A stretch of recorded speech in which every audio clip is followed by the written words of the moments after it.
이게 훈련이요? 내 손주 다리 좀 봐라. 78 할머니가 면회실 바닥에 무릎을 꿇었습니다. 손주의 양쪽 발목은 시퍼렇게 멍들어 있었고 제대로 처리되지 않은 붕대에는 핏자국이 번져 있었어요. 2달 만에 본 손주는 반쪽으로 줄어들어 있었습니다. 할머니는 떨리는 손으로 낡은 명함 한 장을 꺼냈어요. 박정호 준장님 부인입니다. 그 한마디가 부대 전체를 뒤흔들 줄은 아무도 몰랐습니다. 단 5분 후 하늘에서 헬기가 내려왔습니다. 이야기 시작하기 전 무료 버튼인 구독과 좋아요 꼭 부탁드립니다. 알림 설정도 해두시면 새 영상이 올라올 때마다 제일 먼저 시청하실 수 있습니다. 여러분은 지금 무엇을 하며 어디 지역에서 듣고 있나요? 산책을 하시면서, 운전을 하시면서, 지역 이름이나 장소를 댓글로 남겨주시면 감사한 마음으로 반갑게 인사드리겠습니다. 새벽 4시 반, 봉화의 어둠은 아직 깊었습니다. 78살 김복심은 부엌 전등을 켜고 조용히 도시락을 준비하기 시작했어요. 냉장고 문을 열 때마다 낡은 경첩에서 삐걱거리는 소리가 났고 그 소리가 새벽 공기를 깨웠습니다. 복심은 허리 굽은 손으로 반찬통 뚜껑을 하나씩 열면서 이건 진수가 좋아하는 거고 이건 내가 직접 담근 깍두기야 하고 중얼거렸어요. 간장게장은 진수가 어릴 때부터 밥 한 공기를 뚝딱 비우던 반찬이었고 멸치볶음은 남편이 살아계실 때 늘 해주던 거였습니다. 김치전은 전날 밤 기름에 지져서 한 김 식힌 것이었고 고등어 조림은 아침 일찍 손질해서 간을 맞춘 거였죠. 마지막으로 깍두기를 따로 작은 통에 담으며 복심은 이건 물러지면 안 되니까 하고 혼잣말을 했습니다. 고무줄로 2번 돌려 단단히 고정하는 손길에는 30년 넘게 밥상을 차려온 사람의 익숙함이 배어 있었어요. 도시락백은 남편이 군대 시절 쓰던 낡은 가방이었습니다. 카키색 천이 달아서 여기저기 색이 바랬고 가죽 손잡이는 땀과 시간에 절어 윤기가 흘렀어요. 복심은 이 가방을 버릴 수가 없었습니다. 가방 손잡이를 쥐는 순간마다 남편의 체온이 느껴지는 것 같았고 그 무게감이 위로가 됐거든요. 반찬통을 하나씩 가방에 넣으며 복심은 손끝으로 가방 안쪽 천을 쓰다듬었습니다. 여보, 우리 손주 잘 지키고 있지? 작은 목소리로 중얼거렸지만 대답은 없었어요. 도시락을 다 싸고 나서 복심은 부엌 식탁에 잠시 앉았습니다. 어제 친척이 전화로 했던 말이 자꾸 귓가에 맴돌았어요. 복심아, 진수 요새 살 빠졌다던데? 군대 가면 밥 잘 먹는다더니 이상하네. 혹시 무슨 일 있는 거 아니가? 그 말이 밤새도록 가슴 한편을 불안하게 만들었습니다. 복심은 괜찮겠지, 훈련이 힘들어서 그런 거겠지 하고 스스로를 달래면서도 마음 한구석은 계속 무거웠어요. 손주는 원래 마른 체질이긴 했지만 군대 가서까지 살이 빠진다는 게 뭔가 이상했습니다. 밥은 먹고 다니는 건가? 복심은 도시락 가방을 무릎에 올려놓고 한참을 그렇게 앉아 있었어요. 5시가 조금 넘어 집을 나섰습니다. 역까지 가는 길은 걸어서 1시간 넘게 걸렸어요. 가로등 불빛 아래로 동네 사람들이 하나둘 모습을 드러냈습니다. 슈퍼 앞에서 쓰레기 봉투를 묶던 아주머니가 고개를 들더니 아이고 또 면회 가요? 하고 물었어요. 그려 이번 달 면회일이라. 복심이 대답하자 아주머니는 고생 많으셔요. 어머니하고 허리를 굽실했습니다. 건너편 구멍가게 앞을 지나가는데 할아버지 한 분이 담배를 피우다 말고 손주 잘 있지? 하고 물었어요. 잘 있겠지 뭐. 복심은 씁쓸하게 웃으며 고개를 끄덕였습니다. 이 동네에서 복심은 손주 군대 간 할머니로 유명했어요. 2달에 한 번씩 새벽 기차를 타고 칠곡까지 가는 모습을 동네 사람들은 다 알고 있었거든요. 누군가는 저 나이에 저렇게 다니시는 게 대단하다 했고, 누군가는 손주가 효자네하고 말했습니다. 봉화역 대합실은 아직 썰렁했습니다. 형광등 불빛 아래 플라스틱 의자가 줄지어 놓여 있었고, 자판기 하나가 윙윙거리는 소리를 냈어요. 복심은 구석자리에 앉아 도시락 가방을 무릎에 올려놓고 기차를 기다렸습니다. 잠시 후 옆자리에 40대 중반쯤 되어 보이는 젊은 엄마가 앉았어요. 그 엄마도 손에 도시락 보따리를 들고 있었습니다. 복심은 왠지 동질감이 느껴져서 먼저 말을 걸었어요. 면회 가시나 봐요? 네, 맞아요. 젊은 엄마는 환하게 웃으며 대답했습니다. 우리 애는 적응 잘한다네요. 전화할 때마다 괜찮다고 하더라고요. 요즘 군대는 예전 같지 않다고 하잖아요. 복심은 그 말을 듣고 그래, 요즘 군대는 예전 같지 않다지 하고 말했지만 표정은 굳어갔어요. 왠지 모르게 그 말이 위로가 되지 않았거든요. 오히려 가슴속 불안이 더 크게 느껴졌습니다. 기차가 도착하고 복심은 창가 자리에 앉았습니다. 기차가 천천히 움직이기 시작하자 창밖으로 산과 논이 스쳐 지나갔어요. 안개가 자욱한 들판 너머로 가로등이 하나씩 꺼져가는 모습이 보였고, 멀리 산자락에는 새벽빛이 스며들기 시작했습니다.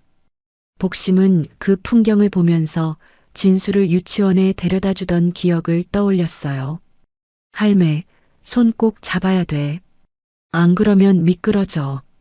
작은 손으로 복심의 손가락을 꽉 쥐던 진수의 모습이 눈에 선했습니다. 겨울 아침이면 장갑을 꼭 끼워주고 코가 빨개지면 손수건으로 닦아주던 날들이 떠올랐어요.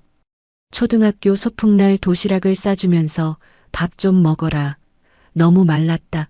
아이가 하고 잔소리하던 날도 생각났죠. 그때도 진수는 밥을 잘 안 먹는 아이였습니다. 할매가 해준 거는 다 먹어. 그렇게 말하면서도 반찬 몇 개만 집어먹고 뛰어가던 모습이 선명했어요. 영주역에서 버스로 환승했습니다. 계단을 내려가는데 복심의 다리가 휘청거렸어요.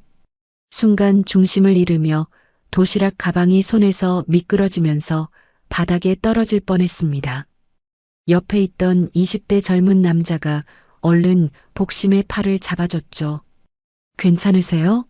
천천히 내려가세요. 괜찮아, 괜찮아. 고맙습니다.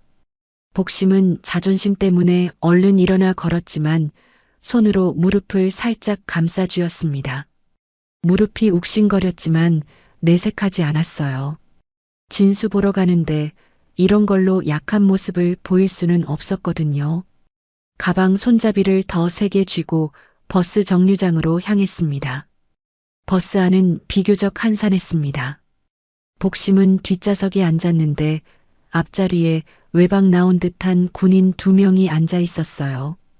짧게 깎은 머리, 군복 냄새, 그리고 피곤해 보이는 얼굴이 한눈에 보였습니다. 그들의 대화가 자연스럽게 들려왔어요. 야, 52중대는 아직도 굴린대. 우리 동기 1명 거기 있는데 전화할 때마다 죽겠다고 그러더라. 우리 중대장은 진짜 사람 아니다. 어제도 새벽 2시까지 기합 주더라. 그 말을 듣는 순간 복심의 몸이 얼어붙었습니다.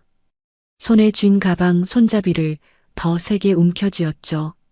손등에 핏줄이 튀어나올 만큼 힘이 들어갔습니다. 가슴속에서 불안이 스멀스멀 기어 올라왔어요. 버스가 산길을 달리는 동안 라디오에서 뉴스가 흘러나왔습니다. 국방부는 오늘 군 가혹행위 근절을 위한 새로운 대책을 발표했습니다. 최근 3년간 가혹행위 신고 건수가 지속적으로 줄어들고 있다고 밝혔는데요. 이는 군 내부의 인권 교육 강화와 신고 체계 개선 덕분이라고 설명했습니다. 아나운서의 밝은 목소리가 차 안을 채웠어요. 복심은 그 말을 듣고 입꼬리를 씁쓸하게 비틀었습니다. 줄어들고 있다고요? 그럼 앞자리 군인들은 왜 저런 말을 하는 걸까요? 복심은 창밖을 보며 고개를 저었습니다. 두 번째 버스를 갈아타고 칠곡으로 향하는 길, 복심은 주머니에서 휴대폰을 꺼냈습니다. 화면을 켜자 박진수라는 이름이 연락처 맨 위에 떠올랐어요. 복심은 그 이름을 한참 바라보다가 통화 버튼 위에 손가락을 올렸습니다. 하지만 누르지 못하고 다시 내렸어요. 군인이라는데 괜히 방해는 말자. 곧 보는데 뭐.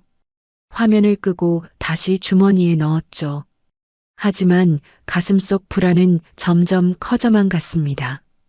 손주 목소리라도 들으면 안심이 될 것 같았지만 복심은 참았어요.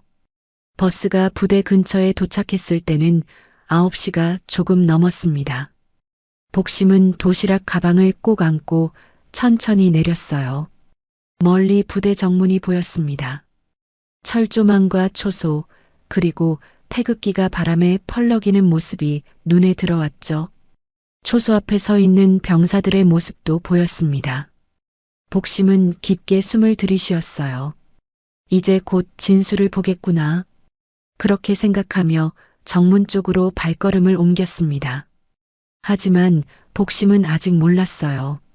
오늘 자신이 보게 될 것이 얼마나 끔찍한 진실인지, 그리고 그 진실이 자신의 삶을 어떻게 바꿔놓을지를요. 부대 정문 초소 앞에 섰을 때 복심의 가슴은 두근거렸습니다. 젊은 병사 한 명이 초소에서 나와 신분증을 확인했어요.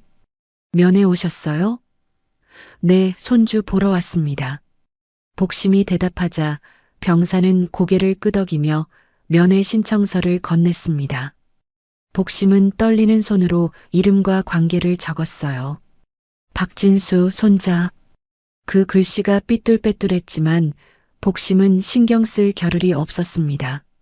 초소를 지나 면회 대기실로 들어가는 길, 또 다른 병사가 도시락 가방을 열어보겠다고 했어요. 액체류는 반입이 안 됩니다. 병사가 기계적인 목소리로 말했습니다. 복심은 깜짝 놀라 가방을 꼭 안았어요. 이건 국물 반찬인데요. 얘가 위가 약해서 국물 없이는 밥을 못 먹습니다. 제발 좀 들여보내주이소. 복심의 목소리는 떨렸고 눈가에는 애원하는 빛이 어렸습니다. 병사는 잠시 망설이다가 한숨을 쉬며 한 개만 가져가세요라고 말했어요. 복심은 고등어 조림통을 꺼내 들고 고맙습니다. 정말 고맙습니다 하고 고개를 숙였습니다. 그 모습을 보던 옆 면회객 한 분이 눈시울을 붉혔어요. 면회 대기실은 차가운 형광등 불빛으로 가득했습니다. 플라스틱 의자가 줄지어 놓여 있었고 구석에는 자판기 하나가 윙윙거리는 소리를 냈어요. 복심은 구석자리에 앉아 도시락 가방을 무릎 위에 올려놓았습니다. 주변을 둘러보니 면회 온 사람들의 표정이 하나같이 피곤해 보였어요. 50대쯤 되어 보이는 아주머니는 눈두덩이 퉁퉁 부어 있었고 60대 아버지는 담배 냄새를 풍기며 무릎을 떨고 있었습니다. 한쪽에서는 젊은 여자가 휴지로 눈가를 닦고 있었어요. 이곳에 온 사람들은 모두 무언가를 견디고 있는 것처럼 보였습니다. 잠시 후 스피커에서 방송이 흘러나왔어요. 면회 시작하겠습니다. 대기 중인 분들은 면회실로 이동해 주십시오. 복심은 가방을 들고 일어섰습니다. 다리가 후들거렸지만 꾹 참고 면회실로 향했어요. 복도를 걸어가는 동안 복심의 심장은 점점 더 빠르게 뛰었습니다. 진수야, 이제 곧 보는 거다. 건강하게만 있어다오. 복심은 속으로 되뇌며 면회실 문을 열었습니다. 면회실은 유리창으로 나뉘어 있었어요.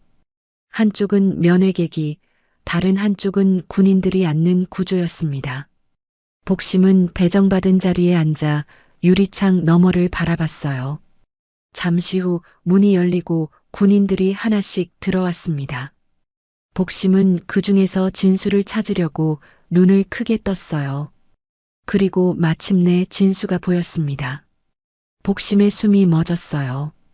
진수는 2달 전 입대할 때와는 완전히 달라 보였습니다. 얼굴은 반쪽으로 줄어들었고 눈두덩이 푹 꺼져 있었어요. 다크서클이 눈 아래까지 내려와 있었고 입술은 바짝 말라 갈라진 흔적이 보였습니다. 어깨는 축 처져 있었고 걸음걸이는 어딘가 부자연스러웠어요. 복심은 손으로 입을 막았습니다. 얘가 이렇게 됐나 목소리가 나오지 않았어요. 진수가 복심 앞에 앉았습니다. 할머니 진수의 목소리는 쉬어 있었고 힘이 없었어요. 복심은 유리창에 손을 댔습니다. 진수야, 얼굴이 왜 이래? 밥은 먹고 다니냐? 복심의 목소리가 떨렸어요. 진수는 고개를 끄덕였지만 눈빛은 공허했습니다. 밥은 먹어요. 괜찮아요. 복심은 도시락 가방을 열기 시작했어요. 내가 좋아하는 거 다 싸왔다. 간장게장도 있고 멸치볶음도 있고 복심이 반찬통을 하나씩 꺼내 놓는데 진수가 자리에서 일어나려다 다시 주저앉았습니다. 그 순간 복심의 시선이 진수의 발목으로 향했어요. 전투화 위로 살짝 올라온 양말 사이로 뭔가 보였습니다. 복심은 눈을 가늘게 뜨고 자세히 봤어요. 시퍼렇게 멍든 자국이 발목 주변을 감싸고 있었고 한쪽 발목에는 제대로 처리되지 않은 붕대가 감겨 있었습니다. 붕대 사이로 핏자국이 번진 흔적도 보였어요. 발목뼈 부분이 부어올라 양말을 압박하고 있었습니다. 복심의 손이 멈췄어요. 반찬통이 손에서 미끄러져 바닥에 떨어졌고 뚜껑이 열리며 김치전이 쏟아졌습니다. 하지만 복심은 그것조차 보지 못했어요. 눈은 오직 진수의 발목만 향해 있었습니다. 진수야, 이게 뭐여? 복심의 목소리가 깨졌어요. 할머니, 괜찮아요. 훈련하다가 살짝 다친 거예요. 진수가 서둘러 말했지만 목소리는 떨리고 있었습니다. 복심은 천천히 고개를 들어 진수의 얼굴을 봤어요. 진수의 눈동자가 자꾸 CCTV 쪽을 향했고 입술은 바르르 떨리고 있었습니다. 그 순간 복심은 알았어요. 이건 단순한 사고가 아니라는 걸. 이게 훈련이요? 이게 훈련이란 말이요? 복심의 목소리가 면회실 전체에 울렸습니다. 주변 면회객들이 일제히 고개를 돌렸어요. 복심은 유리창에 이마를 대고 울기 시작했습니다. 내 손주 다리 좀 봐라. 이게 사람 다리요? 이게 훈련이요? 복심의 울음소리는 절규에 가까웠고 그 소리는 면회실 벽을 타고 울려 퍼졌어요. 진수는 얼굴을 가렸습니다. 할머니, 조용히 해요. 제발이요.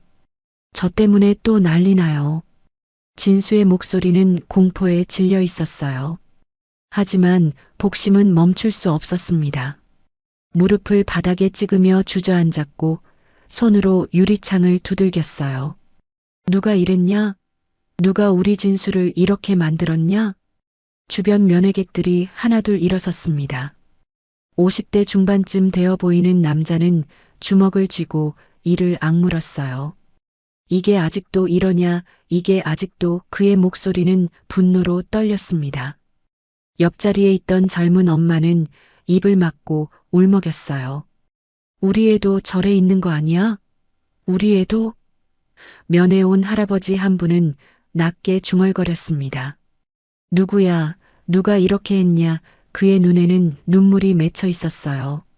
복심은 진수의 다리를 보며 계속 울었습니다. 할머니가 밥만 먹이면 다 되는 줄 알았다. 밥만 먹이면 된다고 생각했다. 아이가. 복심의 목소리는 자책으로 가득했어요. 내가 여기 왜 일찍 안 왔노?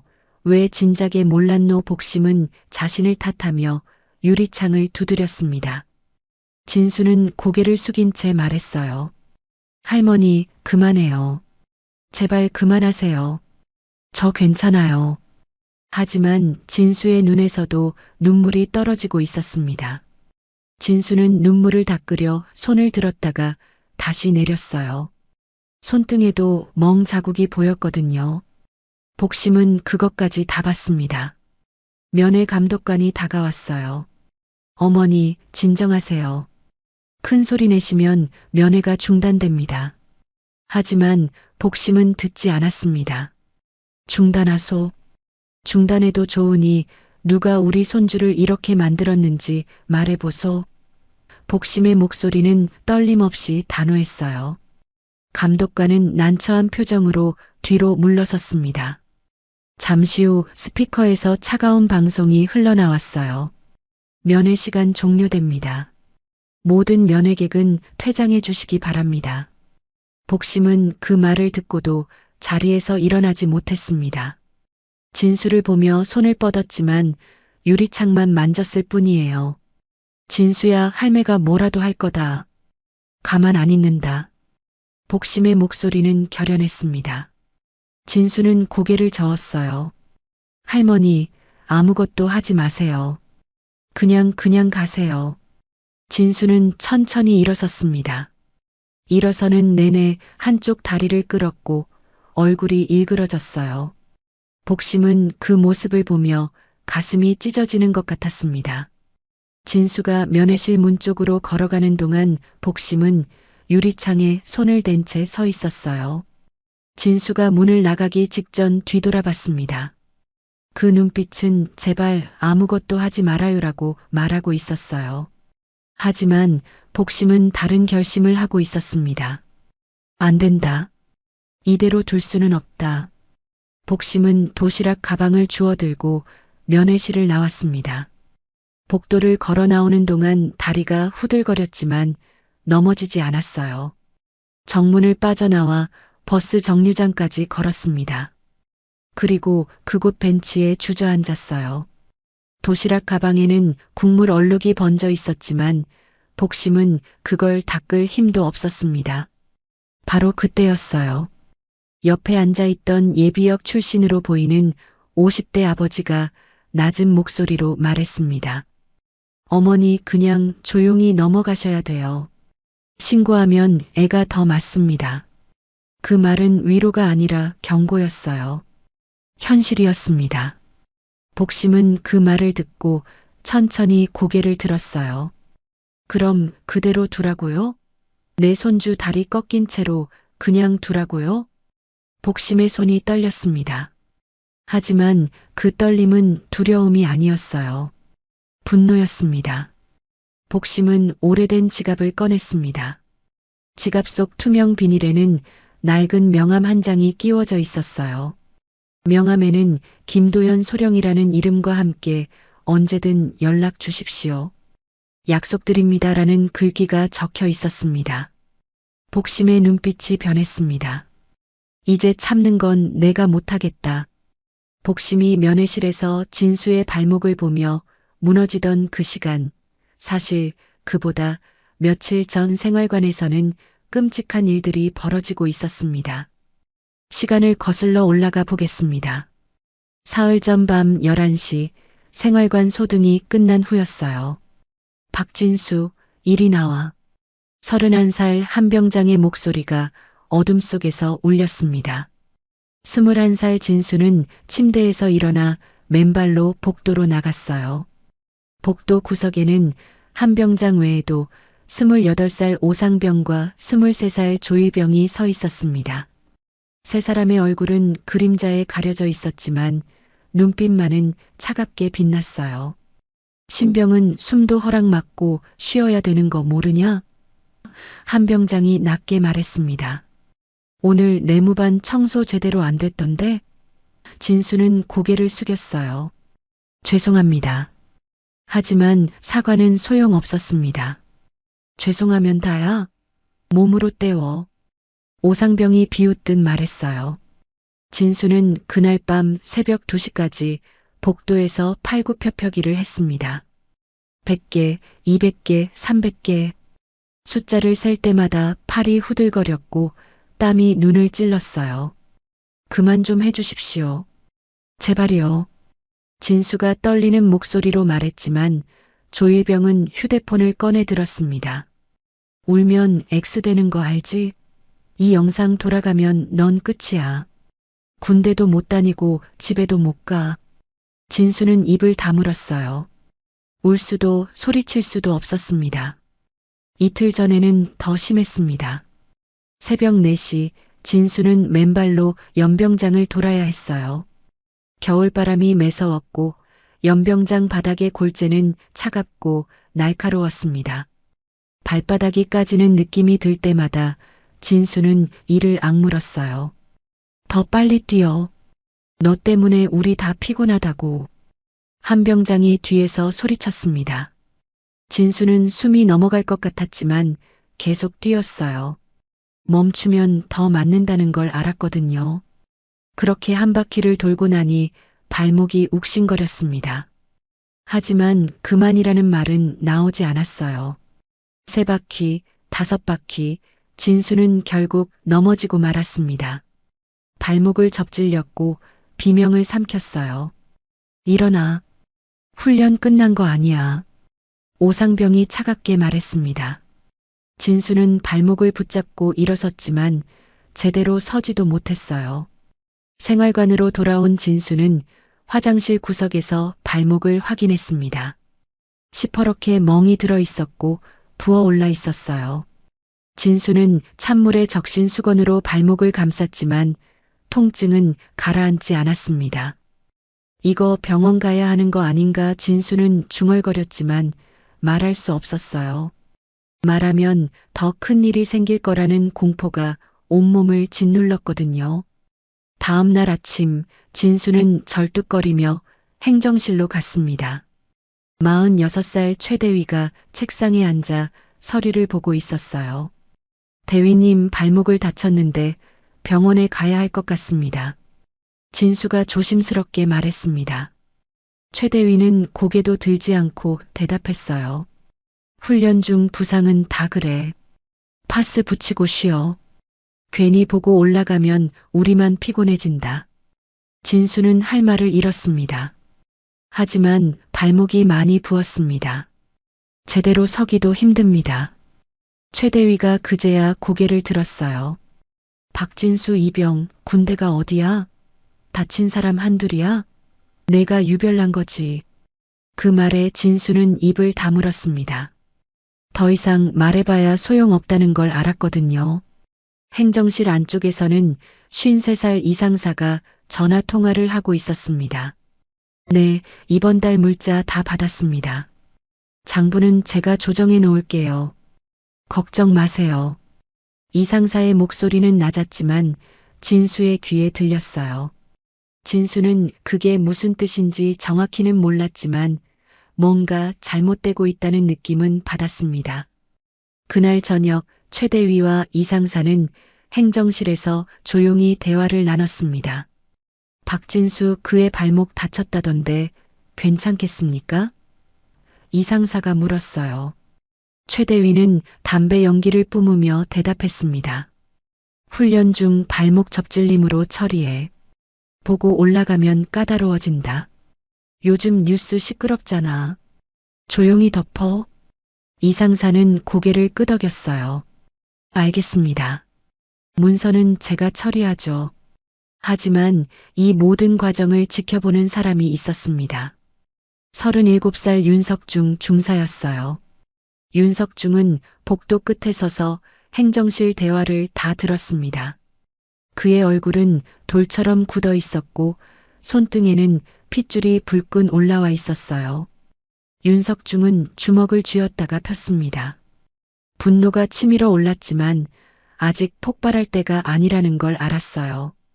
윤석중에게는 남들이 모르는 과거가 있었습니다. 1년 전 그의 조카 윤태섭 병장이 이 부대에서 죽었어요. 공식 기록에는 극단적 선택이라고 적혀 있었지만 윤석중은 그게 거짓임을 알고 있었습니다. 장례식장에서 조카의 시신을 봤을 때 발가락이 부러져 있었고 갈비뼈에도 금이 가 있었거든요.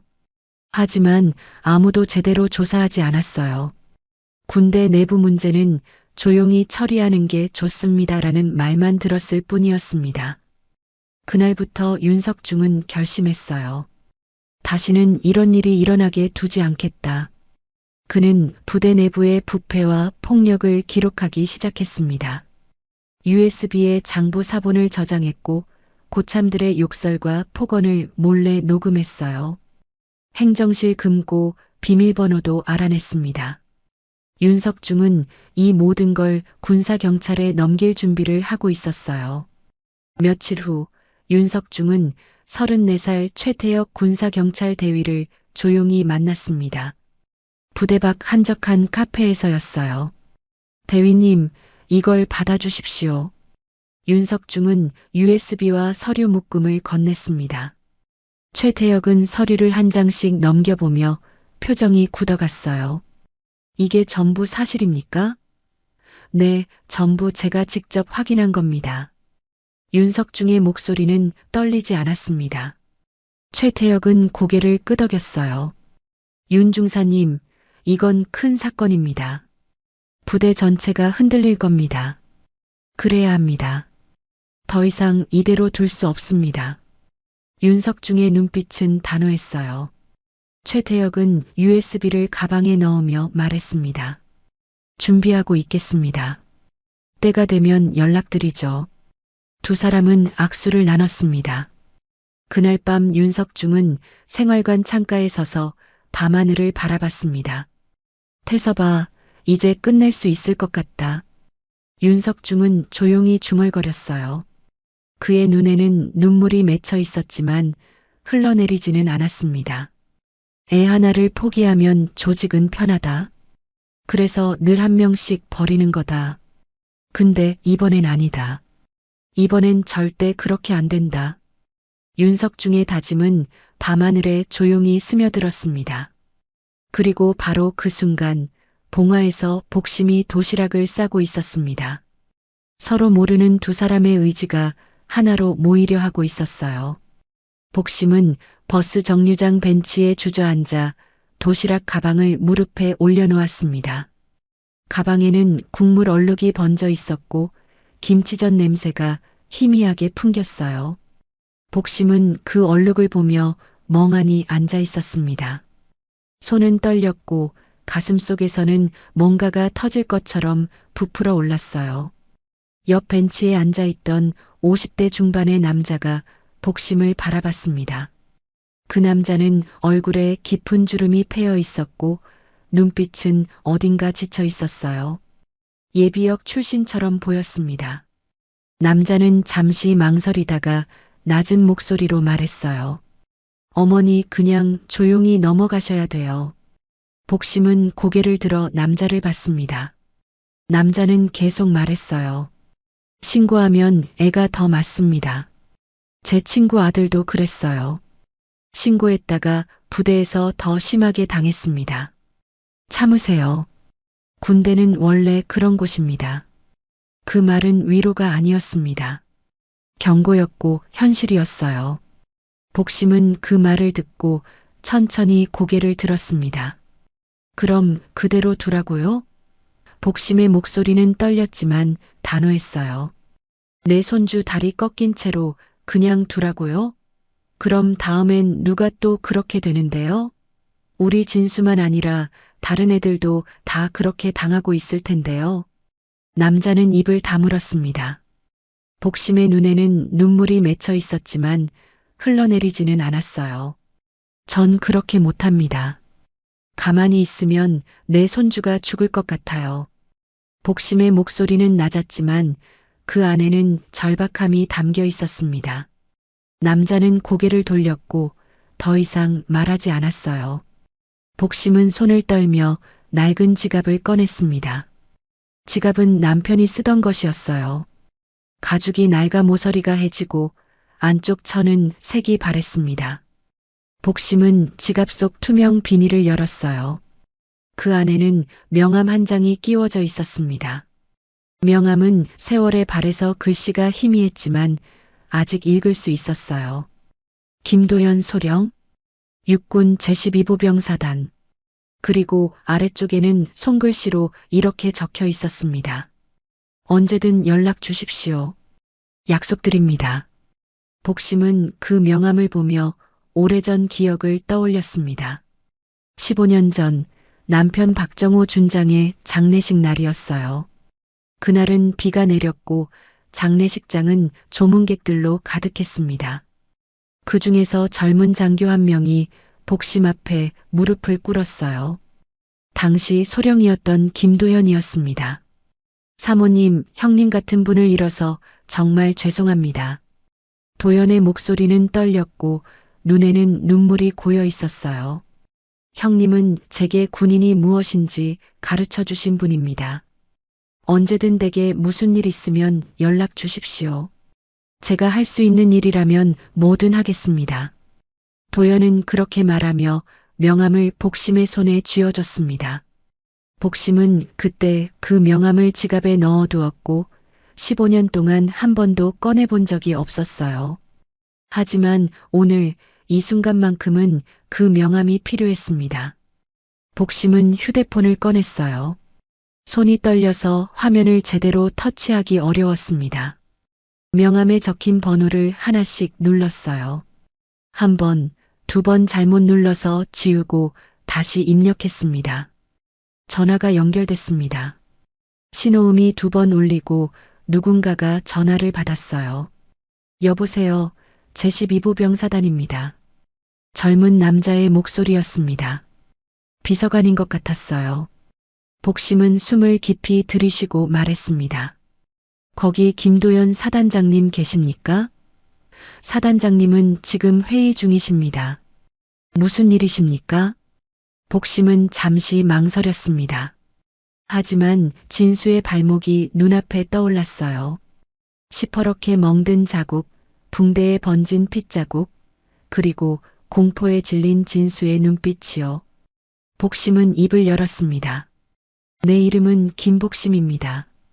박정호 준장님 부인이에요.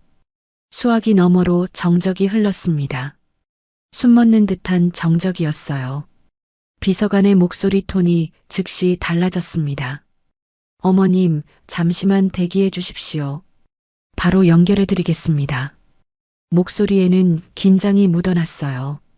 복심은 휴대폰을 귀에 댄 채 기다렸습니다. 심장이 빠르게 뛰었고 손바닥에는 땀이 났어요. 잠시 후 굵은 목소리가 들렸습니다. 사모님, 저 김도연입니다. 무슨 일이십니까?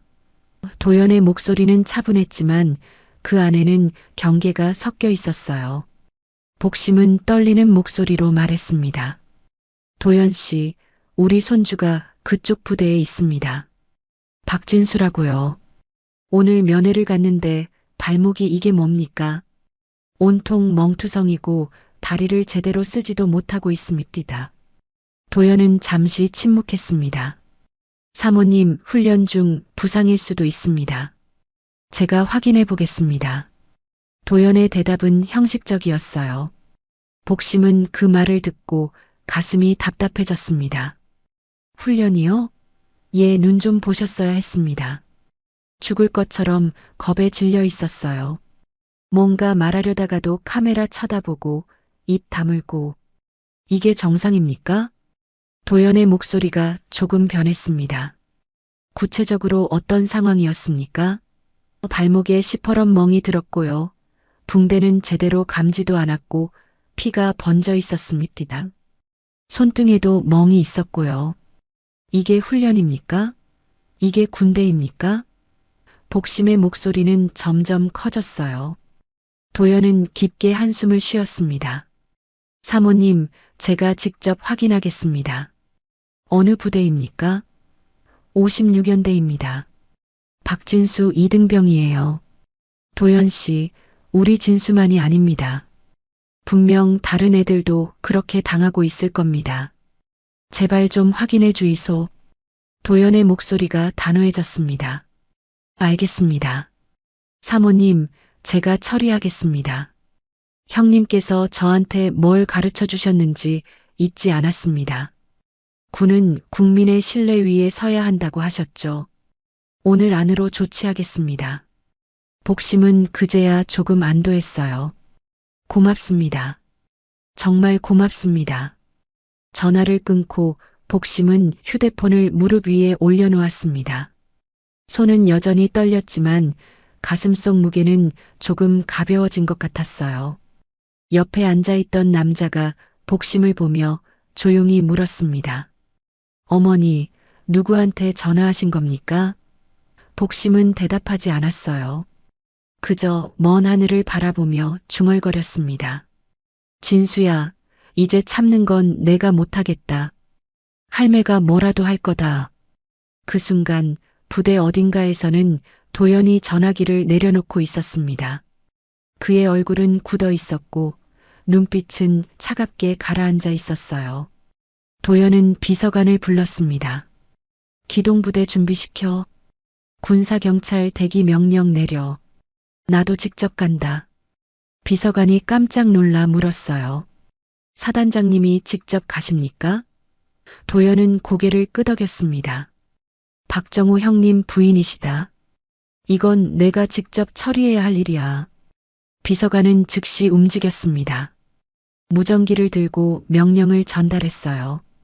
기동부대 즉시 출동 준비. 군사경찰 대기.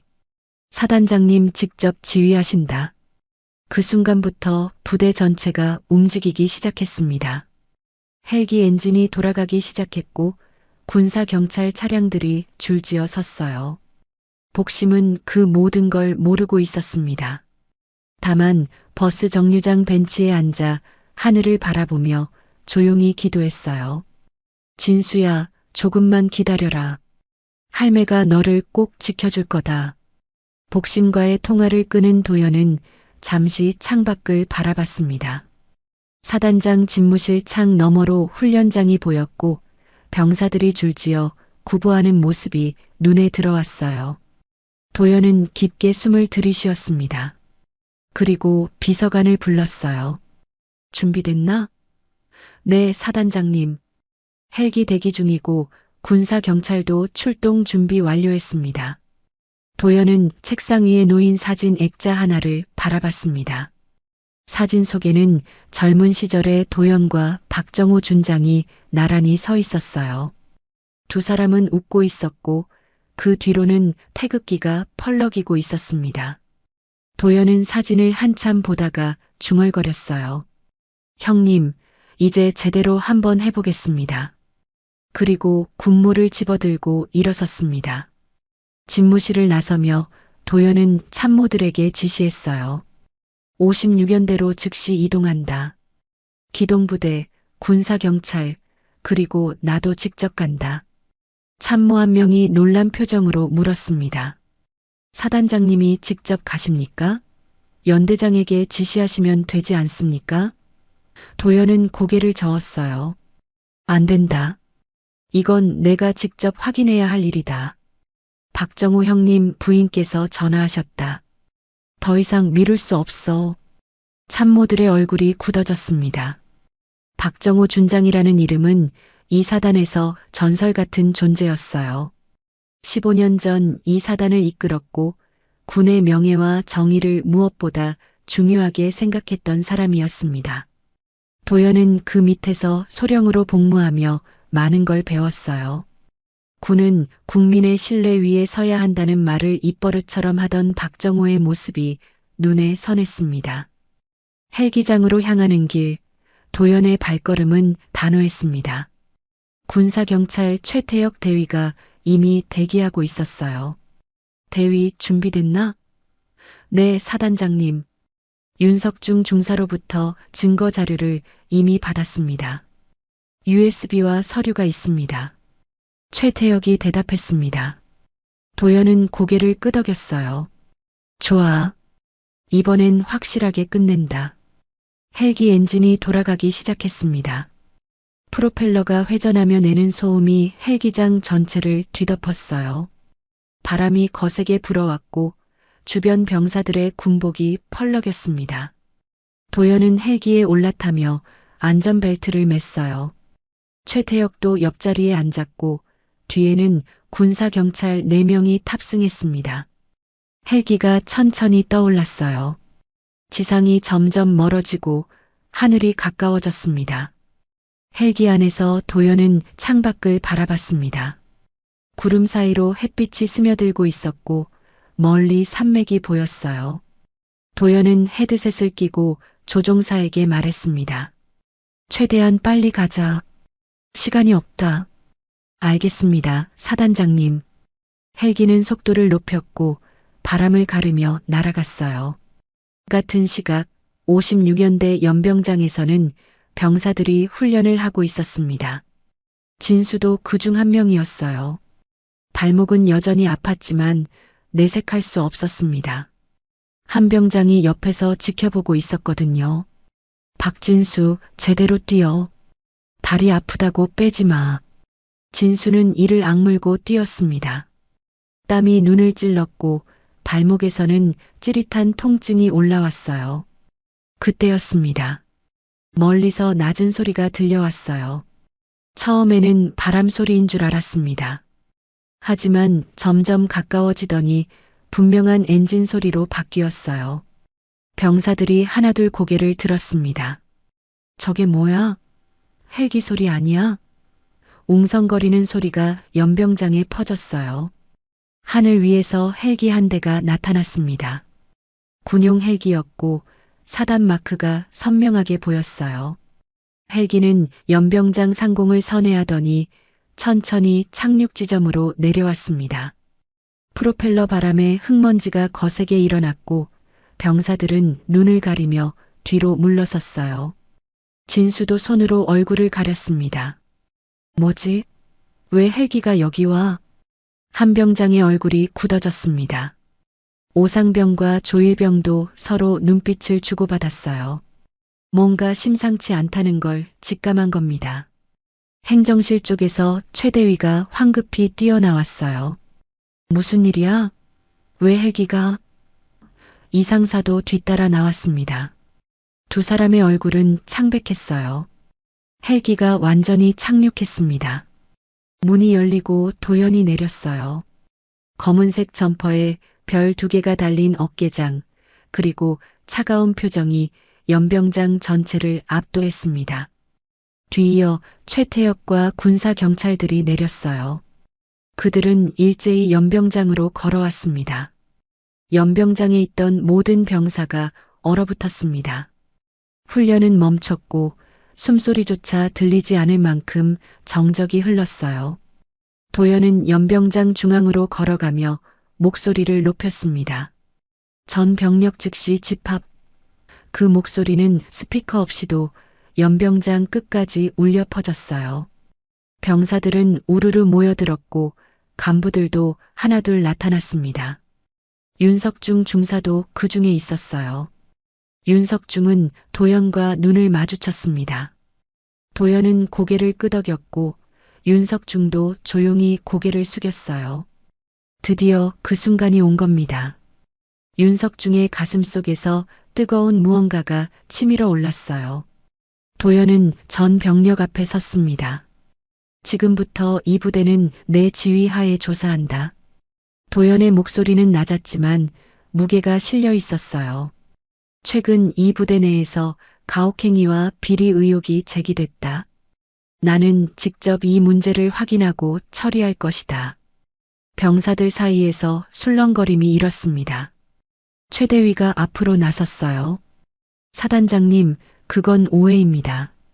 저희 부대는 정상적으로 운영되고 있습니다. 도연은 최대위를 차갑게 바라봤습니다. 입 닥쳐. 지금 내 말은 듣지 않는다. 최대위의 얼굴이 하얗게 질렸어요. 도연은 최태혁을 향해 고개를 끄덕였습니다. 최태혁은 군사경찰들을 이끌고 행정실로 향했어요. 행정실 금고를 열어라. 장부와 현금을 전부 압수한다.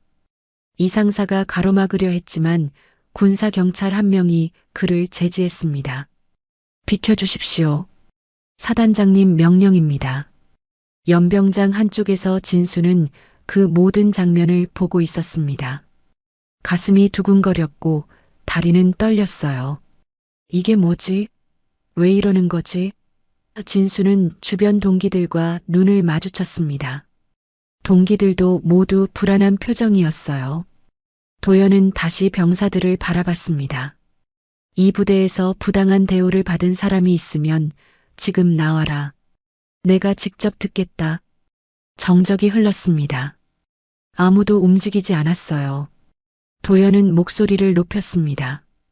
두려워하지 마라. 내가 보호한다. 군은 너희를 지켜야 할 의무가 있다. 그 순간 윤석중이 앞으로 나섰습니다. 사단장님, 제가 증언하겠습니다. 윤석중의 목소리는 떨리지 않았어요. 도연은 고개를 끄덕였습니다. 말해봐라, 윤중사. 이 부대에는 조직적인 가혹행위가 있었습니다. 그리고 물자 비리도 있었습니다. 저는 모든 증거를 가지고 있습니다.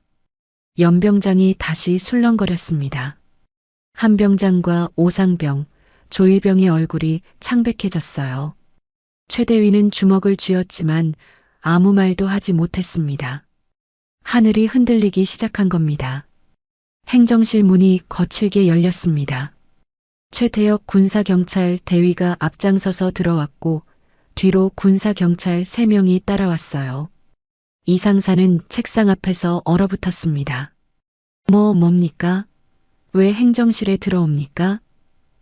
이상사의 목소리는 떨렸어요. 최태혁은 대답하지 않고 금고를 가리켰습니다. 금고 열어. 그 목소리는 차갑고 단호했어요. 이상사는 뒤로 물러섰습니다. 금고는 부대 기밀이 들어 있습니다.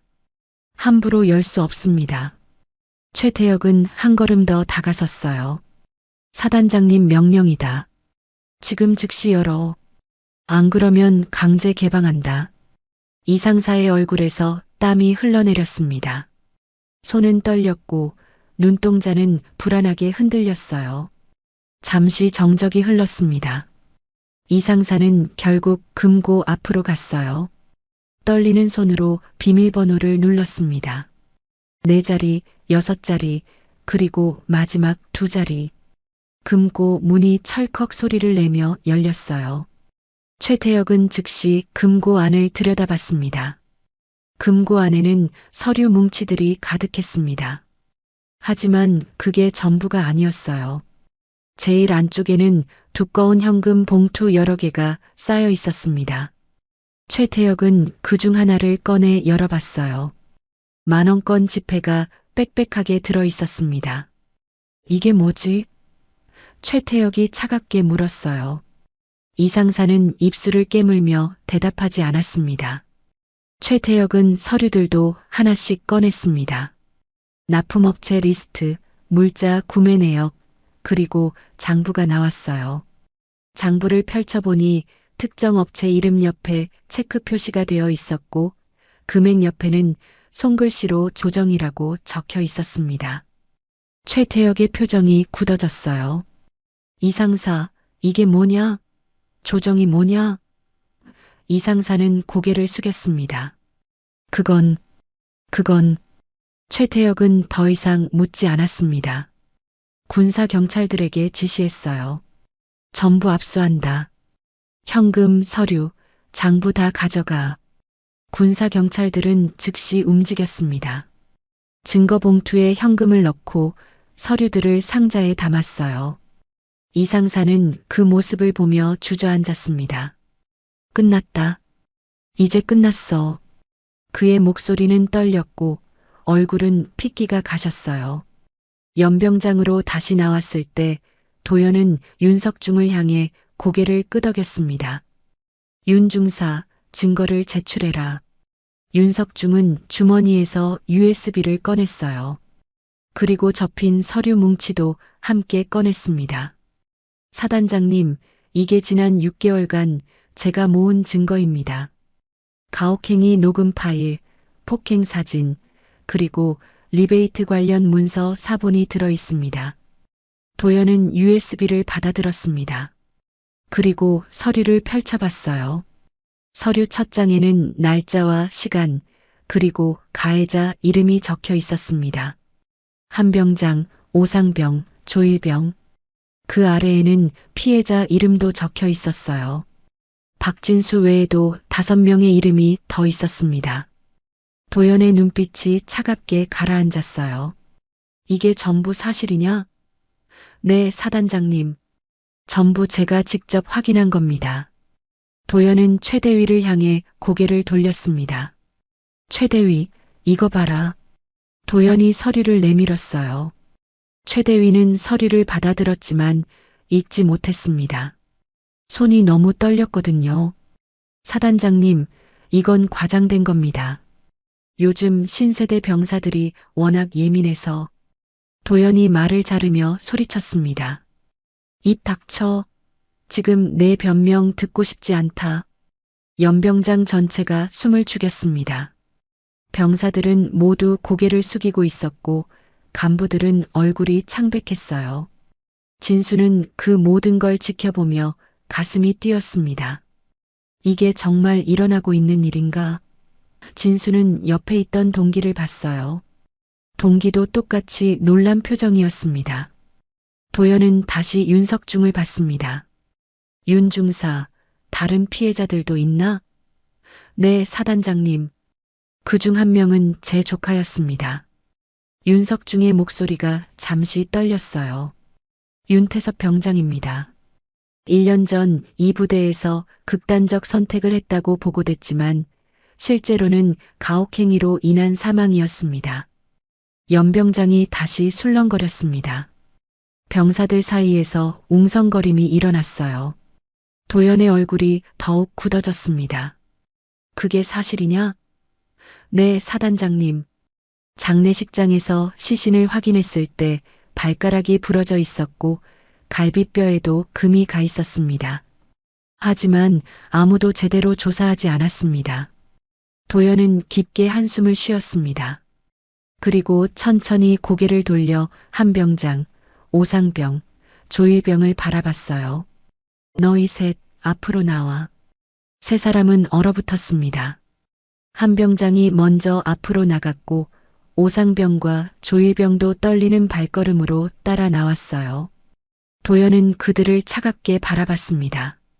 너희가 박진수 이등병을 폭행했나? 정적이 흘렀어요. 한병장은 고개를 숙였습니다.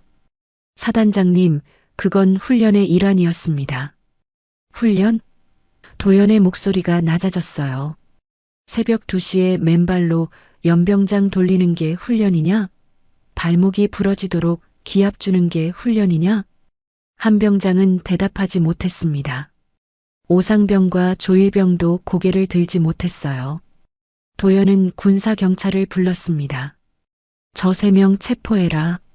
폭행 및 가혹행위 혐의다. 군사경찰들이 즉시 움직였습니다. 수갑이 세 사람의 손목에 채워졌어요. 찰칵 소리가 연병장에 울려 퍼졌습니다. 한병장이 소리쳤어요. 저만 그런 게 아닙니다.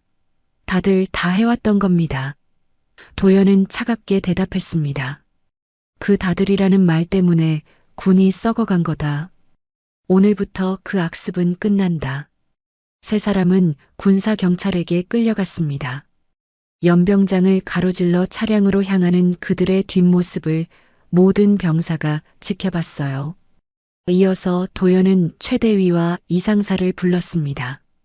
최대위, 이상사, 너희도 체포한다. 가혹행위 은폐 및 비리 혐의다. 두 사람의 얼굴이 하얗게 질렸어요. 최대위가 변명하려 했습니다. 사단장님, 저는 몰랐습니다. 이상사가 혼자. 이상사가 소리쳤어요. 뭐, 대위님도 다 알고 계셨잖습니까? 도연은 손을 들어 그들을 제지했습니다. 너희 변명은 법정에서 해라. 군사경찰, 연행해. 군사경찰들이 두 사람에게도 수갑을 채웠어요. 최대위는 고개를 떨궜고 이상사는 눈물을 흘렸습니다. 제 가족은 어떻게 합니까? 제 가족은... 하지만 아무도 대답하지 않았어요. 연병장에는 이제 도연과 윤석중, 그리고 병사들만 남았습니다. 도연은 병사들을 바라보며 말했어요. 여러분, 오늘 본 것을 잊지 마십시오. 군은 정의 위에 서야 합니다. 부당한 명령에는 복종하지 않아도 됩니다. 여러분은 누군가의 아들이고 누군가의 손자입니다. 군복을 입었다고 해서 인간의 존엄성을 잃는 게 아닙니다.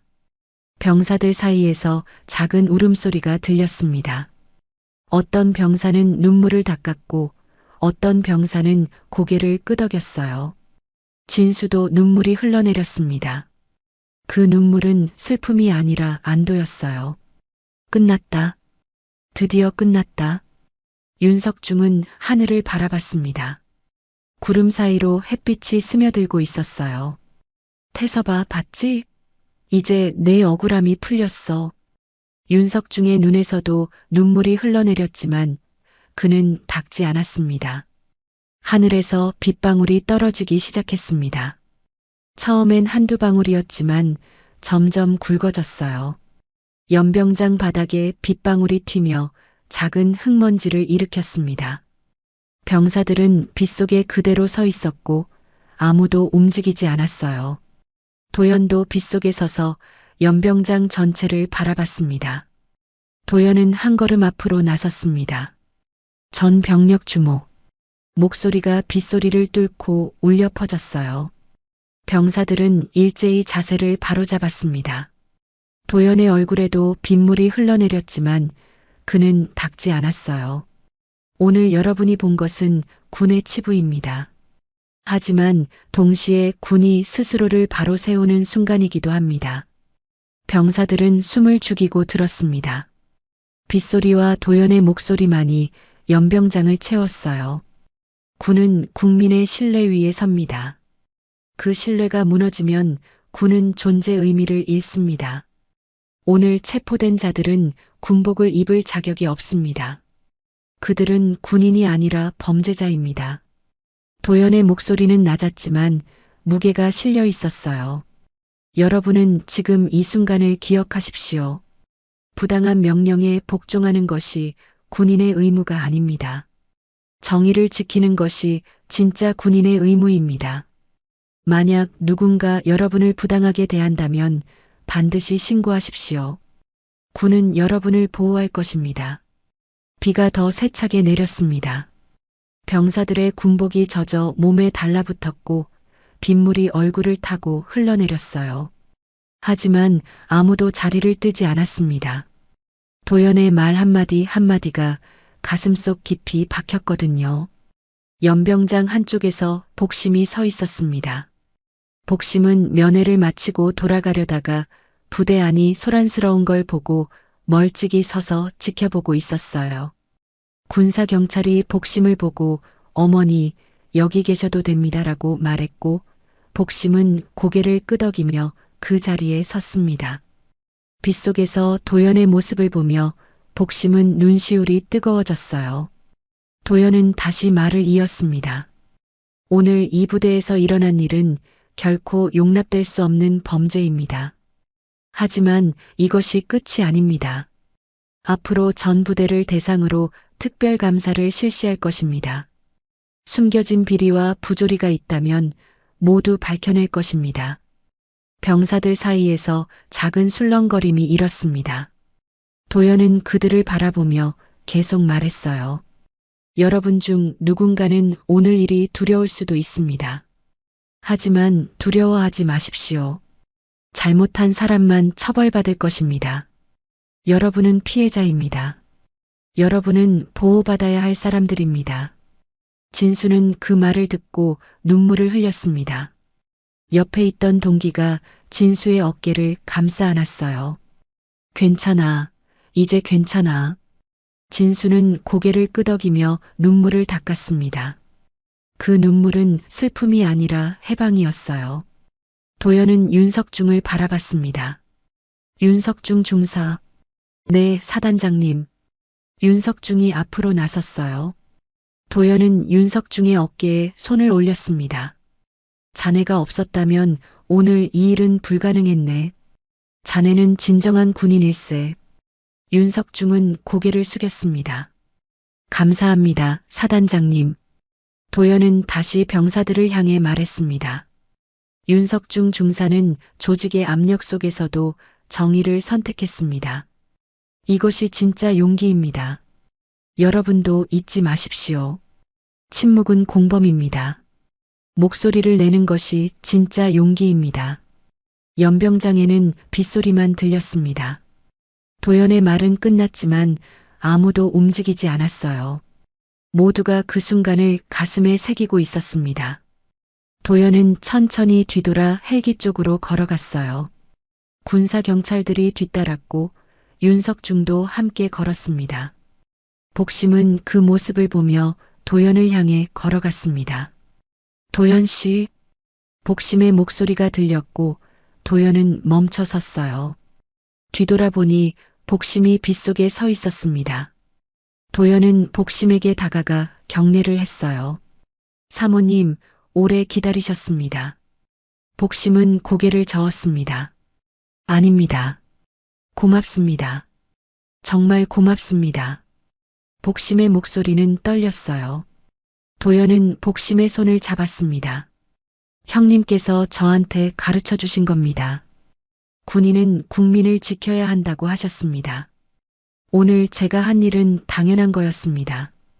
복심은 눈물을 흘렸습니다. 우리 진수는 괜찮겠지요? 네, 사모님.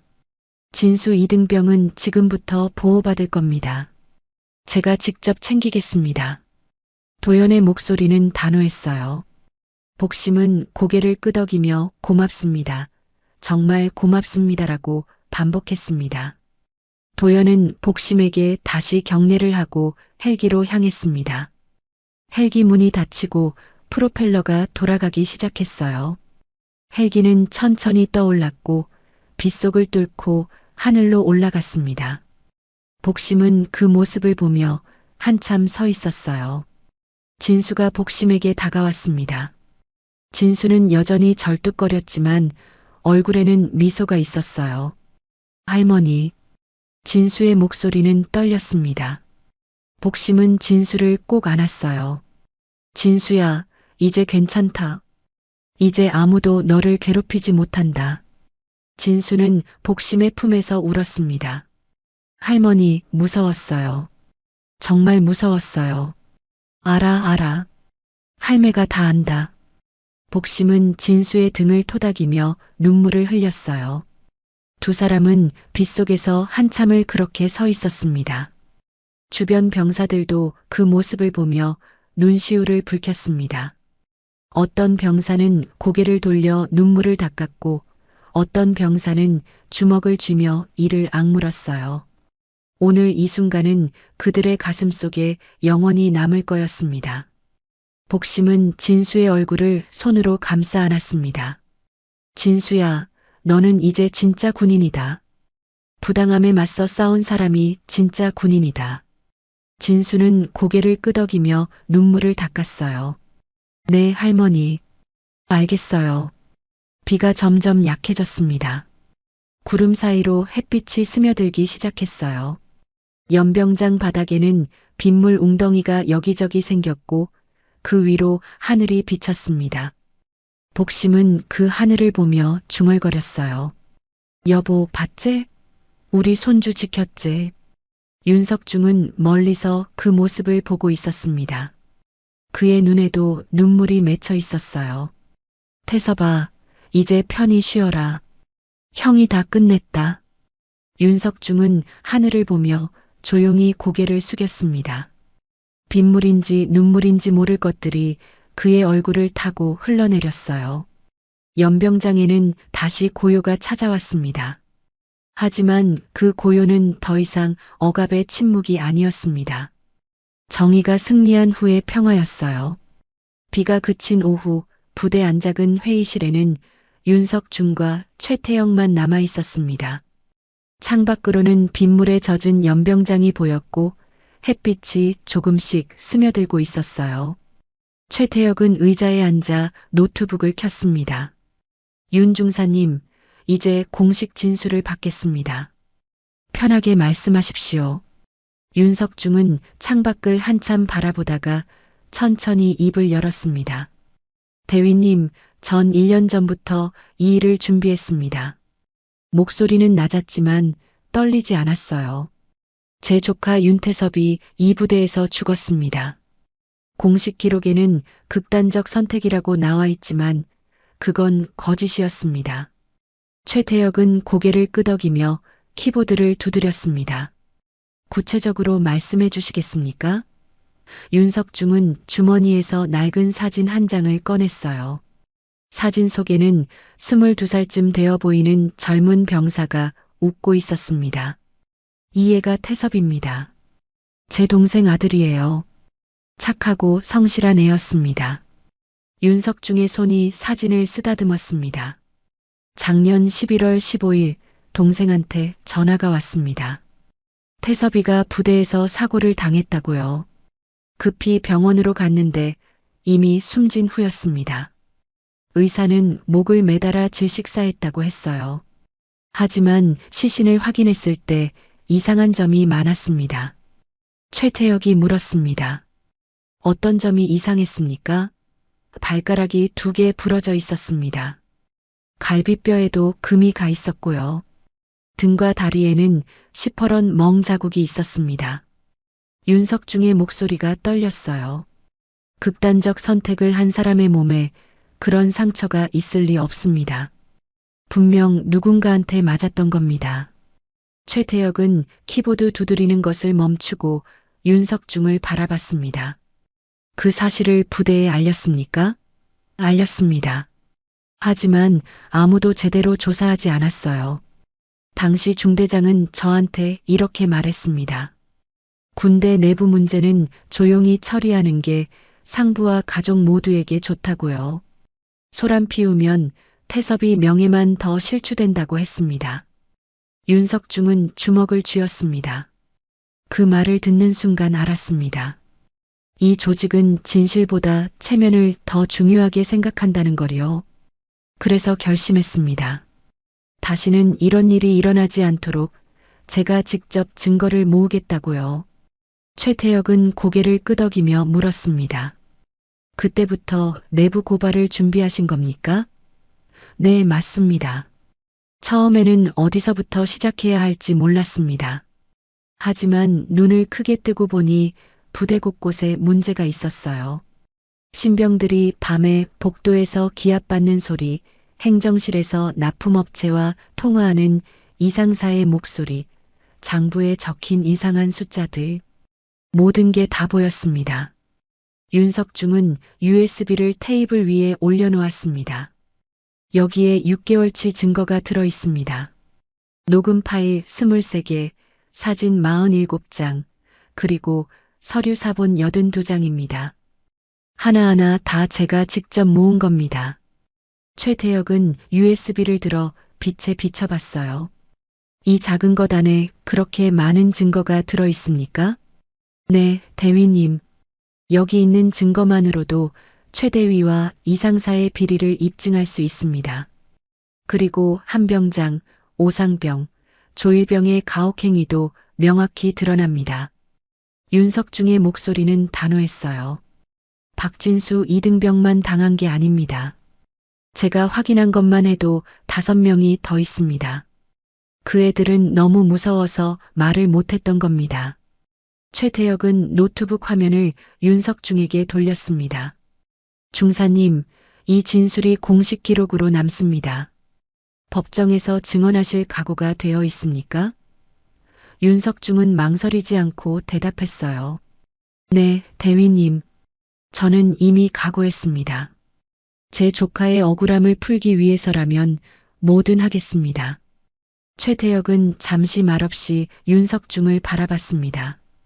그리고 조용히 말했어요. 중사님은 용감하십니다. 조직 안에서 내부 고발을 결심하는 건 정말 어려운 일입니다. 윤석중은 고개를 저었습니다. 용감한 게 아닙니다. 그냥 당연한 일을 한 겁니다. 군인은 정의를 지켜야 하니까요. 회의실 문이 열리고 도연이 들어왔습니다. 윤 중사, 진술 끝났나? 네, 사단장님. 방금 끝났습니다. 윤석중이 자리에서 일어나 경례했어요. 도연은 경례를 받고 윤석중의 어깨에 손을 올렸습니다. 자네 덕분에 큰 일을 막았네. 고맙네. 윤석중은 고개를 숙였습니다. 아닙니다, 사단장님. 제가 진작에 나섰어야 했는데 너무 늦었습니다. 도연은 고개를 저었어요. 늦은 게 아니야. 지금이라도 한 게 대단한 거지. 많은 사람이 알면서도 모른 척 하는데 자네는 행동했어. 도연은 창밖을 바라보며 말했습니다. 윤 중사, 자네 조카 사건도 다시 조사하겠네. 제대로 된 진상 규명이 필요해. 윤석중의 눈에 눈물이 맺혔어요. 감사합니다, 사단장님. 정말 감사합니다. 목소리가 떨렸습니다. 도연은 윤석중을 바라보며 말했어요. 자네는 군의 양심일세. 이런 사람이 있어서 군이 바로 설 수 있는 거야. 앞으로도 그 마음 잃지 말게. 윤석중은 눈물을 닦으며 고개를 끄덕였습니다. 명심하겠습니다, 사단장님. 도연이 나간 후 윤석중은 혼자 회의실에 앉아 있었습니다. 창밖으로는 구름 사이로 햇빛이 완전히 드러났고 연병장 바닥에 빗물이 반짝이고 있었어요. 윤석중은 조카 사진을 다시 꺼내봤습니다. 태서봐, 형이 약속 지켰다. 내 억울함 풀렸어. 이제 편히 쉬어라. 윤석중의 눈에서 눈물이 흘러내렸습니다. 하지만 그 눈물은 슬픔만이 아니었어요. 안도와 해방도 섞여 있었습니다. 형이 늦어서 미안해.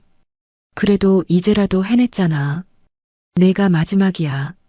너 같은 애가 다시는 생기지 않을 거야. 윤석중은 사진을 가슴에 꼭 안았습니다. 그리고 조용히 중얼거렸어요. 나는 더 이상 침묵하지 않을 거야. 이게 형이 너한테 할 수 있는 마지막 약속이야. 회의실에는 윤석중의 낮은 목소리만 울려 퍼졌습니다. 창밖에서는 병사들이 다시 훈련을 시작하고 있었습니다. 하지만 그 모습은 어제와 달랐어요. 더 이상 공포에 질린 얼굴이 아니었습니다. 조금은 희망이 보이는 얼굴이었어요. 윤석중은 그 모습을 보며 작게 미소 지었습니다. 이제 시작이다. 진짜 변화는 지금부터야. 저녁 무렵 부대 의무실에는 복심과 진수만 남아 있었습니다. 의무실 창밖으로는 노을이 지고 있었고 주황빛이 하얗게 칠해진 벽에 스며들고 있었어요. 진수는 침대에 앉아 있었고 발목에는 새로 감은 깁스가 있었습니다.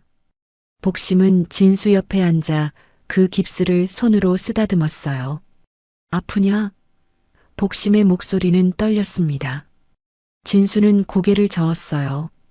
이제는 괜찮아요, 할머니. 약도 먹었고 제대로 치료받았어요. 하지만 진수의 눈가에는 아직 피로가 남아 있었습니다. 복심은 진수의 손을 잡았어요. 손은 차가웠고 손등에는 아직 멍 자국이 남아 있었습니다. 복심은 진수의 손등을 보며 눈물을 흘렸습니다.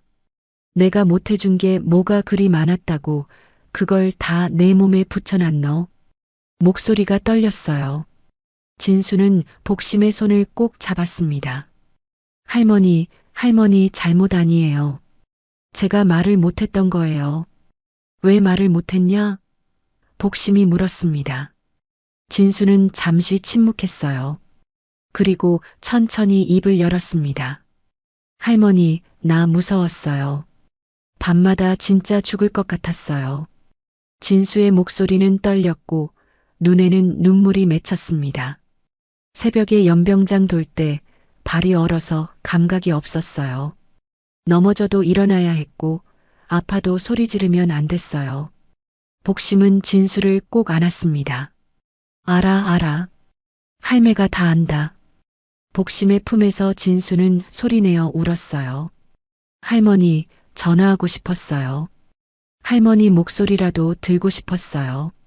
근데 전화하면 할머니 걱정하실까봐 못했어요. 진수의 어깨가 떨렸습니다. 복심은 진수의 등을 토닥이며 눈물을 흘렸어요. 미안하다, 아이가. 할매가 진작에 알았어야 했는데, 진작에 왔어야 했는데. 두 사람은 한참을 그렇게 안고 있었습니다. 의무실에는 두 사람의 숨소리와 낮은 울음소리만 들렸어요. 잠시 후 진수가 고개를 들었습니다. 할머니, 근데 오늘 진짜 놀랐어요. 헬기가 오고 사단장님이 직접 오시고 이게 꿈인가 싶었어요. 진수의 눈에는 아직 믿기지 않는다는 표정이 어려 있었어요. 복심은 진수의 머리를 쓰다듬으며 말했습니다. 꿈 아니다. 진짜다. 이제 아무도 너를 괴롭히지 못한다. 진수는 고개를 끄덕이며 물었어요. 할머니가 전화하셨다면서요? 사단장님한테요? 그려. 할매가 전화했다. 복심의 목소리는 단호했습니다. 가만히 있으면 내가 죽을 것 같았다. 그래서 전화했다. 내 할배가 예전에 알던 분이셨거든. 진수는 놀란 표정으로 복심을 봤습니다. 할아버지요? 그려. 내 할배는 군인이셨다. 준장까지 하셨지. 도연이라는 분은 내 할배 밑에서 일했던 사람이야. 그 양반이 약속했었거든. 무슨 일 있으면 언제든 연락하라고. 그래서 오늘 전화한 거다. 진수의 눈에서 눈물이 다시 흘러내렸습니다. 할아버지가 그런 분이셨어요? 저는 할아버지 얼굴도 기억 안 나는데. 복심은 고개를 끄덕였어요. 내가 5살 때 돌아가셨으니까 기억 못하는 게 당연하지. 근데 내 할배는 정말 멋진 군인이셨다. 부하들한테도 잘해주고 부당한 건 절대 못 참던 분이셨어. 복심은 잠시 멈췄다가 말을 이었습니다. 내 할배가 늘 하시던 말이 있었다. 군인은 국민을 지켜야 한다고. 약한 사람을 괴롭히는 건 군인이 아니라 비겁자라고 하셨어. 진수는 그 말을 듣고 고개를 숙였습니다. 저는 할아버지처럼 못 되는 것 같아요. 저는 그냥 맞고만 살았어요. 복심은 진수의 턱을 들어 올리며 말했어요. 아니다. 너는 잘했다. 살아남았잖아. 그게 제일 중요한 거다. 복심의 눈빛은 단호했습니다. 진수야, 내가 오늘 여기 살아서 앉아 있는 것, 그게 내가 이긴 거다. 그게 용기다. 진수는 복심을 보며 물었어요. 제가 용기 있는 사람인가요? 그렇고 말고. 너는 참았잖아. 견뎠잖아. 그게 얼마나 힘든 건데. 복심의 목소리는 따뜻했습니다. 그리고 오늘 할매한테 보여줬잖아. 내 발목을. 그것도 용기다. 숨기지 않은 거 말이야. 진수는 눈물을 닦으며 고개를 끄덕였습니다. 할머니, 저 이제 어떻게 해야 돼요? 군대 계속 다녀야 하는데 무서워요. 복심은 진수의 어깨를 꼭 잡았어요. 두려워하지 마라. 이제는 다르다. 사단장님이 직접 약속하셨어. 너를 보호하겠다고. 그리고 윤석중 중사님도 계시잖아. 좋은 분들이 너를 지켜줄 거다. 진수는 잠시 생각하다가 물었습니다. 할머니, 저 진짜 군인 될 수 있을까요? 복심은 진수의 두 손을 꼭 잡았어요. 진수야, 너는 이미 군인이다. 진짜 군인이야. 진수는 고개를 갸우뚱했습니다. 제가요? 저는 아무것도 못했는데요. 복심은 고개를 저었습니다. 아니다. 너는 해냈어. 부당한 걸 견디고 살아남고 그리고 진실을 보여줬어. 그게 진짜 군인이다. 복심의 목소리는 떨리지 않았어요.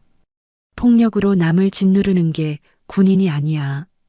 정의를 지키는 게 군인이지. 너는 정의 편에 섰어. 그래서 너는 진짜 군인이다. 진수는 그 말을 듣고 한참을 가만히 있었습니다. 그리고 천천히 고개를 끄덕였어요. 할머니, 고마워요. 목소리는 작았지만 단단했습니다. 복심은 진수의 이마에 손을 얹었어요. 아니다. 할매가 고맙지. 내가 살아있어서 고맙다. 창밖으로는 완전히 어둠이 내렸습니다. 의무실 형광등 불빛만이 두 사람을 비추고 있었어요. 복심은 도시락 가방을 열었습니다. 진수야, 밥 먹어야지. 할매가 싸운 거 아직 남았다. 복심이 반찬통을 하나씩 꺼냈어요. 이건 간장게장, 이건 멸치볶음. 다 내가 좋아하는 거다. 진수는 반찬을 보며 웃었습니다. 할머니, 이거 오늘 아침에 싸운 거잖아요. 상했을 텐데요. 상하긴. 할매가 아껴뒀다. 너 주려고. 복심이 숟가락을 건넸어요. 진수는 숟가락을 받아들고 간장게장을 한 입 먹었습니다. 할머니, 맛있어요.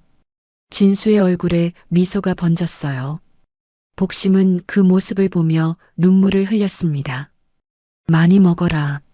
살 좀 찌워야 한다. 진수는 고개를 끄덕이며 계속 먹었어요. 두 사람은 말없이 밥을 먹었습니다. 의무실에는 숟가락 부딪히는 소리만 작게 들렸어요. 밥을 다 먹고 나서 복심은 진수의 손을 잡았습니다. 진수야, 할매 내일 봉화로 돌아간다. 근데 걱정 말거라. 금방 또 올 테니까. 진수는 고개를 끄덕였어요. 네, 할머니. 조심히 가세요. 너도 몸 잘 추스르고 있어라. 이제는 괜찮을 거다. 두 사람은 한참을 손을 잡고 있었습니다. 말은 없었지만 서로의 마음이 전해졌어요. 복심은 마지막으로 진수를 꼭 안았습니다. 할매가 너를 사랑한다. 그거 잊지 마라. 저도 할머니 사랑해요. 진수의 목소리는 떨렸습니다. 복심이 의무실 문을 나설 때 진수가 불렀어요. 할머니. 복심이 돌아봤습니다. 진수는 침대에서 일어나 경례를 했어요. 깁스 때문에 자세는 어설펐지만 눈빛은 진지했습니다. 복심은 그 모습을 보며 미소 지었어요. 그래, 이제 내가 진짜 군인이다. 다음 날 아침 부대 정문 앞에는 복심이 서 있었습니다. 손에는 어제와 똑같은 도시락 가방을 들고 있었고 어깨에는 낡은 가방을 메고 있었어요. 버스가 곧 도착할 시간이었습니다. 복심은 부대 정문을 한참 바라봤어요. 이틀 전 처음 왔을 때와는 모든 게 달라져 있었습니다. 부대 안쪽에서는 아침 조회가 시작되고 있었습니다. 병사들이 연병장에 줄지어 섰고 새로 부임한 임시 중대장이 앞에 서 있었어요. 어제 체포된 최대위 대신 다른 부대에서 급히 파견된 사람이었습니다. 오늘부터 이 부대는 새롭게 시작합니다. 과거의 잘못된 관행은 모두 버립니다. 중대장의 목소리가 연병장에 울려 퍼졌어요. 진수는 뒷줄에 서서 그 말을 들었습니다. 발목은 여전히 아팠지만 마음은 한결 가벼웠어요. 옆에 서 있던 동기가 작게 속삭였습니다. 야, 진짜 바뀌는 것 같아. 분위기가 완전 다르잖아. 진수는 고개를 끄덕이며 하늘을 올려다봤어요. 구름 한 점 없는 맑은 하늘이었습니다. 사단장 집무실에서는 도연이 보고서를 읽고 있었습니다. 최태혁이 제출한 최종 조사 보고서였어요. 한병장, 오상병, 조일병은 폭행 및 가혹행위 혐의로 군사법원 회부, 최대위와 이상사는 은폐 및 비리 혐의로 동일 조치, 추가 피해자 5명 확인, 윤태섭 병장 사건 재조사 착수. 도연은 보고서를 덮고 창밖을 바라봤습니다. 창밖으로는 훈련장이 보였어요. 병사들이 구보를 하고 있었지만 어제까지와는 달랐습니다. 간부들의 목소리에서 폭력적인 톤이 사라졌고 병사들의 표정에서 공포가 걸렸어요. 도연은 작게 미소 지었습니다. 이제 시작이군. 그는 비서관을 불렀어요. 전 부대 특별 감사 일정 잡아. 이번 달 안으로 전부 돌 거야. 윤석중은 생활관 창가에 서서 밖을 보고 있었습니다. 병사들이 자유롭게 웃으며 이야기하는 모습이 보였어요. 며칠 전까지만 해도 상상할 수 없던 풍경이었습니다. 윤석중은 주머니에서 조카 사진을 꺼냈어요. 태섭아, 봤지? 이제 내 동생들은 안전하게 군 생활할 수 있어. 형이 약속 지켰어. 버스 정류장에서 복심은 벤치에 앉아 기다리고 있었습니다. 도시락 가방을 무릎에 올려놓고 하늘을 바라봤어요. 이틀 전 이 자리에서 전화를 걸었던 기억이 떠올랐습니다. 그때는 떨렸지만 지금은 평온했어요. 해냈다. 내가 해냈다. 복심은 작게 중얼거렸습니다. 버스가 도착했습니다. 복심은 천천히 일어나 버스에 올라탔어요. 뒷좌석에 앉아 창밖을 바라봤습니다. 부대가 점점 멀어지고 있었어요. 복심은 그 모습을 한참 바라보다가 고개를 돌렸습니다. 진수야, 이제 괜찮을 거다. 할매가 지켜줬다. 버스 안 라디오에서 뉴스가 흘러나왔습니다. 경북 일대 모 부대에서 군 내부 비리와 가혹행위에 대한 대대적인 조사가 진행 중입니다. 군 당국은 이번 사건을 계기로 정군 차원의 특별감사를 실시할 예정이라고 밝혔습니다. 복심은 그 뉴스를 듣고 고개를 끄덕였어요. 그래, 이제 다른 애들도 안전하겠구나. 부대 의무실에서는 진수가 재활 치료를 받고 있었습니다. 군의관이 발목을 확인하며 말했어요. 한 달 정도면 깁스 풀 수 있을 거야. 그 전까지는 무리하지 마. 네, 감사합니다. 진수가 대답했습니다. 군의관은 진수를 보며 덧붙였어요. 너 용감한 애구나. 할머니가 정말 대단하신 분이야. 진수는 고개를 끄덕였습니다. 네, 우리 할머니는 세상에서 제일 강한 분이에요. 진수의 목소리에는 자부심이 묻어났어요. 군의관은 미소 지으며 진수의 어깨를 두드렸습니다. 잘 쉬어. 곧 나아질 거야. 오후 2시 도연은 기자회견장에 섰습니다. 여러 언론사 기자들이 모여 있었고 카메라 플래시가 터졌어요. 이번 사건은 군 내부의 오래된 악습을 드러낸 중요한 계기입니다. 우리는 이를 은폐하지 않고 투명하게 공개하며 재발 방지를 위한 모든 조치를 취할 것입니다. 도연의 목소리는 단호했습니다. 한 기자가 손을 들고 질문했어요. 사단장님, 이번 사건의 발단이 민간인 제보였다는 게 사실입니까? 네, 맞습니다. 피해자 가족의 용기 있는 제보가 이번 사건 해결의 시발점이었습니다. 도연이 대답했어요. 기자들 사이에서 웅성거림이 일었습니다. 저녁 무렵 봉화행 버스 안에서 복심은 휴대폰을 꺼냈습니다. 진수에게서 문자가 와 있었어요. 할머니, 오늘 저녁 식사 잘 먹었어요. 발도 많이 나아졌어요. 걱정 마세요. 사랑해요. 복심은 그 문자를 보며 눈물을 흘렸습니다. 기쁨의 눈물이었어요. 복심은 문자를 답장했습니다. 진수야, 할매도 밥 잘 먹었다. 너도 밥 많이 먹고 빨리 나아라. 할매가 곧 또 갈게.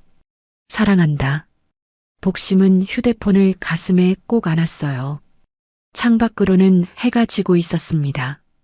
주황빛 노을이 하늘을 물들이고 있었어요. 한 달 후 부대에서는 태극기 개양식이 있었습니다. 새로 부임한 연대장이 전 병력 앞에서 말했어요. 우리는 과거의 잘못을 인정하고 새로운 부대로 거듭났습니다.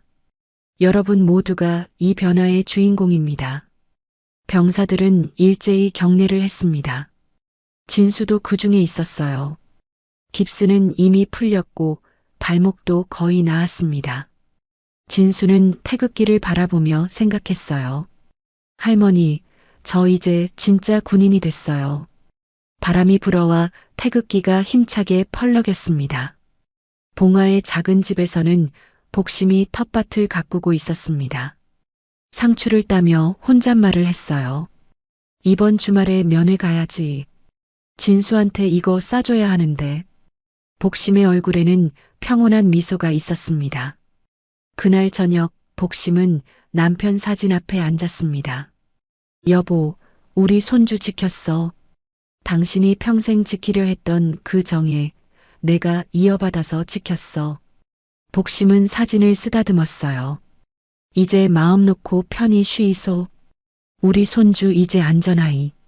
하늘에는 별이 빛나고 있었습니다. 복심은 창밖을 보며 중얼거렸어요. 정의는 언제나 가장 약한 자의 눈물에서 시작된다. 그 말은 바람을 타고 밤하늘로 흩어졌습니다. 부대 생활관에서 진수는 침대에 누워 천장을 바라봤습니다. 옆 침대 동기가 물었어요. 야, 너 할머니 정말 대단하시다. 부대 전체를 바꿨잖아. 진수는 미소 지으며 대답했습니다. 응, 우리 할머니는 세상에서 제일 강해. 진수는 눈을 감았습니다. 복심의 얼굴이 떠올랐어요. 주름진 얼굴, 따뜻한 손길, 그리고 단호한 목소리. 이제 내가 진짜 군인이다. 그 말이 귓가에 맴돌았습니다. 진수는 작게 중얼거렸어요. 네, 할머니. 저 진짜 군인 될게요. 달빛이 생활관 창문으로 스며들었습니다. 평화로운 밤이었어요. 이제 이곳에는 공포가 아닌 희망이 있었습니다. 그리고 그 희망은 한 할머니의 용기에서 시작되었습니다. 78세 할머니의 전화 한 통이 부대 전체를 바꿨습니다. 여러분도 복심 할머니처럼 부당함 앞에서 용기 내셨던 경험이 있으신가요? 혹은 주변에 도움의 손길이 필요한 분이 계신가요? 작은 목소리가 세상을 바꿀 수 있습니다. 여러분의 이야기를 댓글로 들려주세요. 다음에도 여러분의 가슴을 울릴 이야기로 찾아뵙겠습니다. 감사합니다.